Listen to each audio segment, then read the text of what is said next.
Aroma konflik antara Iran dan Amerika Serikat kembali menguat. Namun kali ini, ketegangan itu tidak datang lewat ledakan bom atau suara rudal yang membelah langit, melainkan melalui pergerakan senyap yang penuh kalkulasi dan strategi tingkat tinggi. Dunia internasional pun dibuat terpaku pada satu pemandangan yang sangat mencolok. Sebuah armada raksasa milik Amerika Serikat yang bergerak masuk ke perairan strategis Timur Tengah. Di barisan terdepan, terlihat jelas kapal induk USS Abraham Lincoln, ikon supremasi militer Amerika, yang seolah mengirim pesan tegas bahwa Washington siap menghadapi skenario terburuk sekalipun. Namun di balik layar, para analis militer mulai melontarkan pertanyaan yang jauh lebih tajam. Apakah kehadiran kapal induk ini benar-benar pertanda serangan langsung, atau justru sebuah umpan besar dalam permainan catur militer yang jauh lebih kompleks? USS Abraham Lincoln bersama gugus tempurnya kini berada di wilayah tanggung jawab Komando Pusat Amerika Serikat di Samudra Hindia bagian barat. Posisi ini sangat krusial karena memungkinkan armada tersebut menjangkau Iran dalam waktu yang relatif singkat.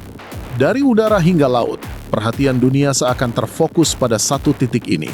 Media internasional memberitakan pergerakan kapal induk tersebut secara masif. Sementara di sisi lain, sistem pemantauan Iran dipastikan bekerja tanpa henti, mengawasi setiap manuver armada Amerika. Namun justru disinilah kejanggalan itu muncul. Dalam doktrin perang modern, sesuatu yang terlalu mencolok seringkali bukan ancaman utama, melainkan pengalih perhatian.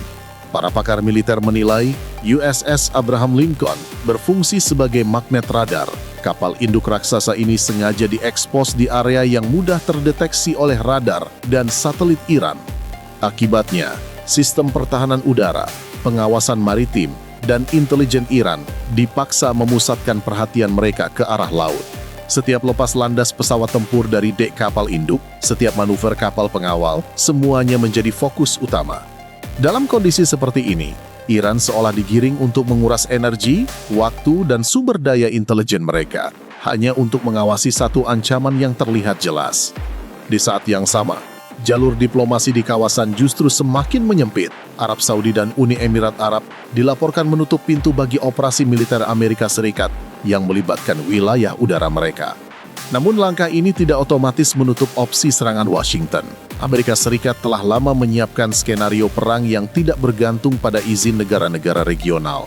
Laporan media internasional menyebutkan bahwa Amerika masih memegang kartu truf yang jauh lebih berbahaya, yakni kemampuan serangan jarak jauh berbasis teknologi siluman. Disinilah peran bomber siluman B-2 Spirit mulai muncul ke permukaan. Pesawat ini bukan sekadar alat perang, melainkan simbol supremasi teknologi militer Amerika Serikat. B-2 dirancang untuk menembus sistem pertahanan udara paling canggih di dunia tanpa terdeteksi radar. Ketika radar Iran sibuk memantau kapal induk dan armada laut Amerika, B-2 justru dapat menyusup dari arah yang tidak terduga, terbang di ketinggian ekstrim, dan masuk ke jantung wilayah Iran tanpa meninggalkan jejak yang jelas. Keunggulan B-2 tidak berhenti pada kemampuan silumannya. Pesawat ini memiliki jangkauan antar benua, yang berarti mampu terbang langsung dari Amerika Serikat menuju target di Timur Tengah dengan dukungan pengisian bahan bakar di udara. Selain itu, Amerika juga memiliki pangkalan strategis di Diego Garcia, sebuah pulau terpencil di Samudra Hindia yang kerap disebut sebagai pangkalan bayangan. Peningkatan aktivitas militer di Diego Garcia menjadi sinyal kuat bahwa lokasi ini tengah disiapkan sebagai titik luncur utama untuk operasi berskala besar.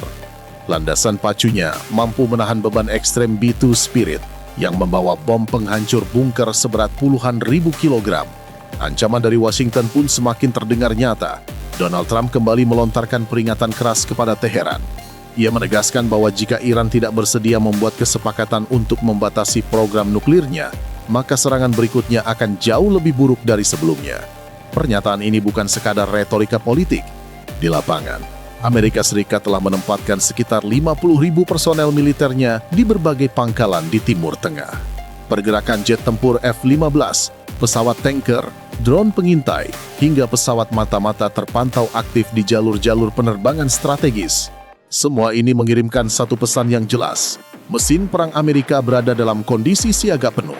Namun operasi semacam ini bukanlah serangan biasa. Ketika Amerika Serikat melancarkan serangan ke fasilitas nuklir Iran, Yang terlibat bukan hanya satu jenis pesawat atau satu cabang militer. Operasi tersebut melibatkan ratusan aset udara dan laut yang bergerak secara sinkron. 6 bomber B-2 Spirit dilaporkan lepas landas dari pangkalan udara di Amerika Serikat pada dini hari, menempuh penerbangan lintas benua yang sangat melelahkan. Pada saat yang sama, kapal selam nuklir Amerika yang beroperasi secara senyap di kawasan tersebut meluncurkan puluhan rudal jelajah ke target yang telah ditentukan. Kompleksitas operasi ini terletak pada sisi logistiknya. B-2 Spirit dikenal sebagai pesawat yang sangat boros bahan bakar. Untuk menyelesaikan misi jarak jauh, pesawat ini sangat bergantung pada pengisian bahan bakar di udara. Disinilah peran pesawat tanker KC-135 menjadi krusial. Namun tanker ini tidak bisa beroperasi sendirian. Mereka harus dilindungi oleh jet tempur F-18 dan didukung oleh pesawat perang elektronik IA-18 Growler. Growler bertugas membanjiri frekuensi musuh dengan gangguan elektronik, menciptakan kekacauan pada sistem radar dan komunikasi Iran. Saat B-2 melaju di ketinggian ekstrem, pilot menghadapi tantangan besar berupa kelelahan. Untuk mengatasi hal ini, Amerika menyiapkan jaringan pangkalan pendukung di kawasan, termasuk di Qatar, Diego Garcia, bahkan hingga Guam. Semua dirancang untuk memastikan misi berjalan tanpa celah fatal. Di bawah mereka, bentang alam Iran berupa pegunungan dan gurun terbentang luas, menawarkan sedikit perlindungan alami. Namun lapisan penyerap radar pada badan B-2 membuat pesawat ini nyaris tak terlihat, bahkan ketika melintas di wilayah yang dijaga ketat. Ketika mendekati target, awak B-2 dihadapkan pada keputusan paling krusial. Mereka dapat meluncurkan senjata dari jarak jauh atau turun lebih dekat untuk menjatuhkan bom penghancur bunker secara langsung. Senjata andalan dalam skenario ini adalah GBU-57 Massive Ordnance Penetrator. Dengan berat sekitar 30.000 pon, bom ini dirancang untuk menghancurkan fasilitas yang terkubur jauh di bawah tanah.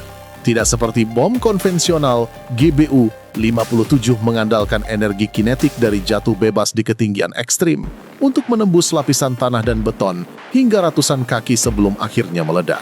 Bom ini dilengkapi sistem navigasi GPS dan inersial berkelas militer, memungkinkan penyesuaian lintasan secara real-time melalui sirip aktif di bagian belakangnya.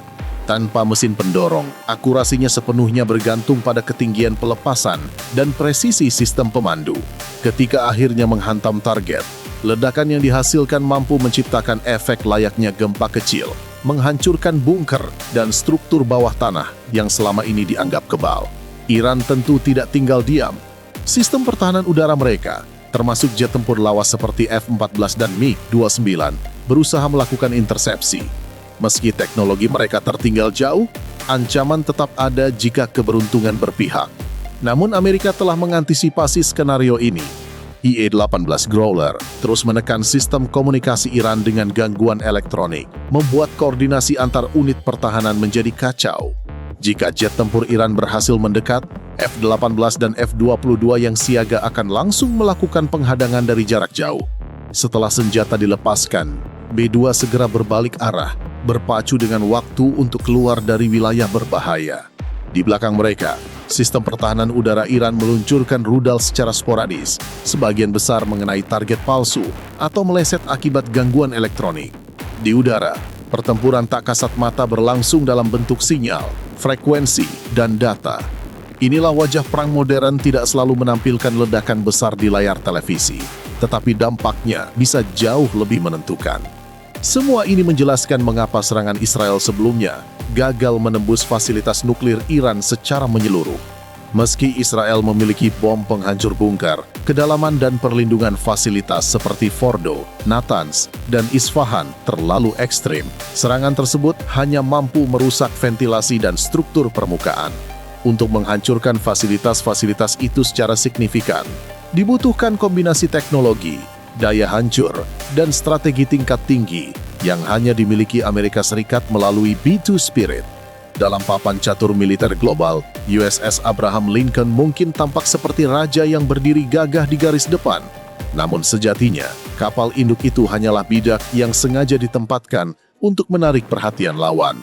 Sementara itu, di balik gelapnya langit dan sunyinya udara, B-2 Spirit bergerak sebagai senjata penentu, siap melakukan skakmat tanpa suara. Dunia mungkin melihat kapal induk, Tetapi ancaman sebenarnya datang dari arah yang nyaris tak terlihat. Pertanyaannya kini bukan lagi apakah Amerika Serikat mampu menyerang Iran, melainkan kapan dan dengan cara apa langkah berikutnya akan diambil.